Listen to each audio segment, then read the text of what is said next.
तो सीएम नायब सिंह सैनी उस परिवार से मुलाकात करते हुए, परिवार की महिलाओं से मुलाकात करते हुए इस समय अंदर जाते हुए नज़र आ रहे हैं। आप ये लाइव तस्वीरें इस समय आप देख सकते हैं। सीएम नायब सिंह सैनी लाडोत गांव में पहुंचे हैं, रोहतक में पहुंचे हैं। परिवार की तमाम महिलाएं यहां पर मौजूद हैं। बहुत से लोग यहां पर इस समय पहुंचे हुए हैं। आप देख सकते हैं, शोक व्यक्त करने पहुंचे हुए हैं। तस्वीरें देख सकते हैं।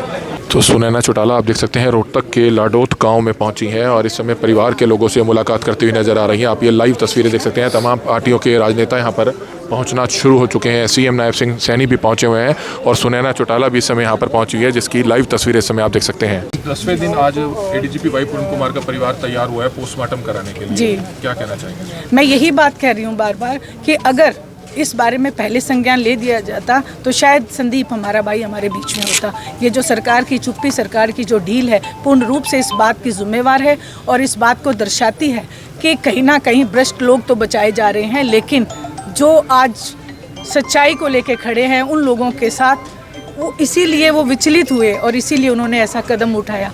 मैं तो यही कहूँगी कि आज पूर्ण रूप से हरियाणा प्रदेश को एक लड़ाई लड़नी चाहिए, न्याय हो और जो मगरमच्छ इसके पर्दे के पीछे हैं उनको बेनकाब करके हमें ये बीड़ा उठाने पे मजबूर ना किया जाए, क्योंकि हम चाहते हैं कि पूर्ण रूप से शांति बनी रहे और सरकार जो है इस पे संज्ञान लेके और न्याय करे। राजनीति नहीं करनी चाहिए राजनीतिक पार्टी? बिल्कुल नहीं, राजनीति नहीं करनी चाहिए। इससे बड़ा मैं बिल्कुल इस पक्ष में नहीं हूँ कि ये जो भाई गया है ये कोई राजनीति करके नहीं गया, ये तो सिर्फ समाज को जगाने के लिए कि देखो ऐसा भी होता है। आज हमें धर्म, जाति, सब चीज़ों को छोड़ के एक राज धर्म की उम्मीद करनी चाहिए और राज धर्म कहता है कि न्याय हो और न्याय होना चाहिए। मैं न्याय के साथ खड़े हैं हम, और मैं कोई इस चीज़ से नहीं कि मैं कोई राजनीति करने आई हूँ। मैं सच बता रही हूँ, मेरा जब से मैंने वो वीडियो देखा मैं रात को सो भी नहीं पाई।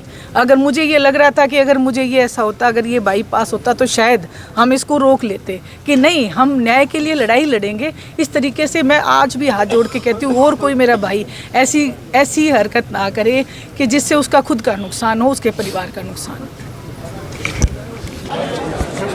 इससे बड़ा दुर्भाग्य क्या होगा जी। और इस परिवार के साथ जो हुआ वो बहुत मैं कहूँ दुखदाई है।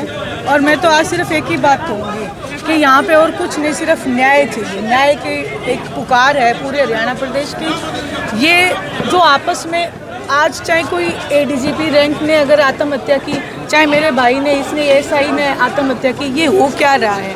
हमें पर्दे के पीछे जो मगरमच्छ है उनको बेनकाब करने की एक हमारी जो है डिमांड है, और महिला शक्ति की तरफ से, क्योंकि मैं एक स्वयं महिला हूँ। मैं आज किसी पार्टी के विशेष से नहीं कह रही, मैं सिर्फ महिला के होने के नाते कह रही हूँ कि न्याय मिलना चाहिए।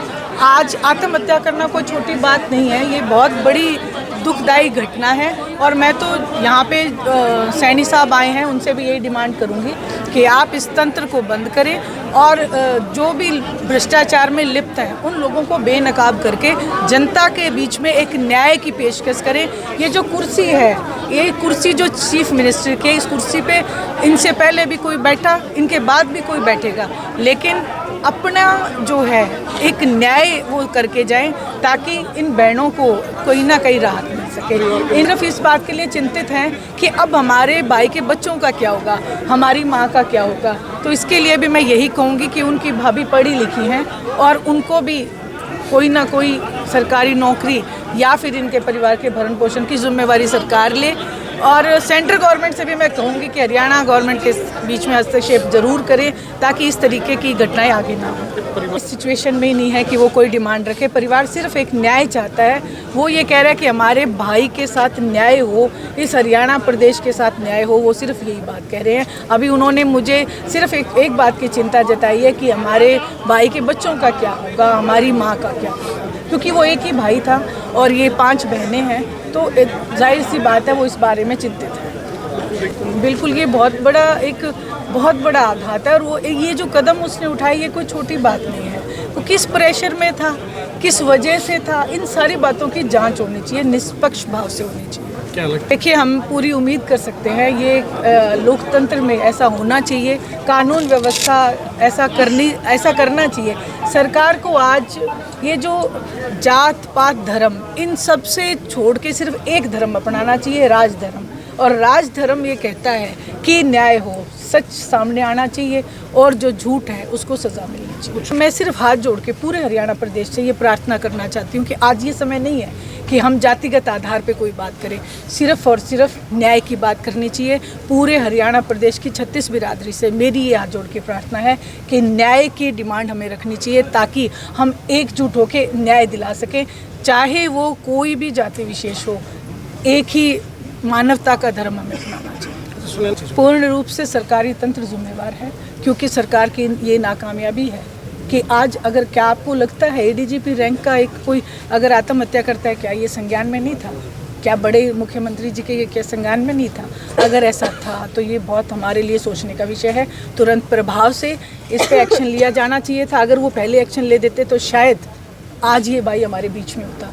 ये जो ढील चुप्पी जो सरकार की है, ये आज हरियाणा प्रदेश को मारने पे आमादा है। मैं तो आपसे यही कहूँगी, मैं किसी भी राजनीतिक दल से भी ये प्रार्थना करूँगी कि आज आपने सभी राजनीतिक द्वेष को छोड़ के न्याय की डिमांड करनी चाहिए, और न्याय की डिमांड करने में यहाँ पे आई। मैं तो यही कहूँगी मुख्यमंत्री जी से कि आप मौन रहना छोड़ें।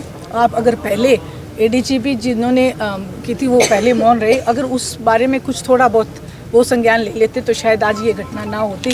क्योंकि देखो बहुत सारी चीज़ें पर्दे के पीछे होती है जो सरकार को ही पता होती है, आम जनता को पता नहीं होती। उन चीज़ों को दुरुस्त करना चाहिए। आप देखें मनीषा हत्याकांड हुआ, उसमें 3-4 बयान बदले गए।